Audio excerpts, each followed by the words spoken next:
तो देखें यहाँ पर जो आउटपुट हमारे पास Q है वो जो है हमारे पास इधर से होकर हमारे पास जो है K की ही इनपुट में मतलब कि ऐड हो रही है। ये देखें आप, जो Q आउटपुट थी सिर्फ इसी चीज़ का फ़र्क है SR और JK फ्लिप फ्लॉप में। अगर आपसे पेपर में क्वेश्चन आ जाए प्रैक्टिकल के अलावा, अगर हम बात करें कि SR और JK फ्लिप फ्लॉप में डिफरेंस क्या है, तो वो यही डिफरेंस है कि SR फ्लिप फ्लॉप में जो है Q वाली जो मतलब कि आउटपुट है वो इनपुट के साथ कनेक्ट नहीं होती, ठीक है। लेकिन JK फ्लिप फ्लॉप में Q वाली जो हमारे पास आउटपुट है वो K वाली इनपुट के साथ कनेक्ट हो जाती है, और जो Q बार वाली आपके पास आउटपुट है वो J वाली इनपुट के साथ कनेक्ट हो जाती है। सिर्फ ये जो है डिफरेंस है SR और JK फ्लिप फ्लॉप में। ठीक हो गया, डायग्राम आपने देख ली है, ठीक है, आपको बताया हुआ है कैसे बनानी है। और ये क्लॉक पल्स है, आपको पता है ये फ्लिप फ्लॉप क्लॉक पल्स के बगैर चलता ही नहीं है।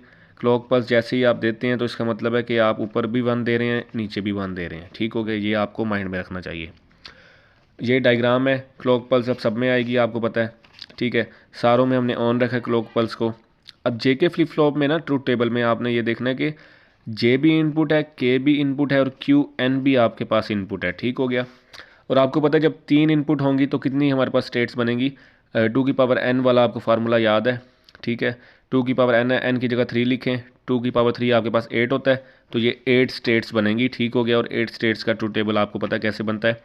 फर्स्ट वाले में 4 0 4 1, सेकंड वाले में 2 0 2 1 2 0 2 1, और थर्ड वाले में 0 1 0 1 0 1 0 1, इस तरह। ठीक हो गया। अब आपने मेन जो बात आती है वो इस आउटपुट की आती है, ठीक है।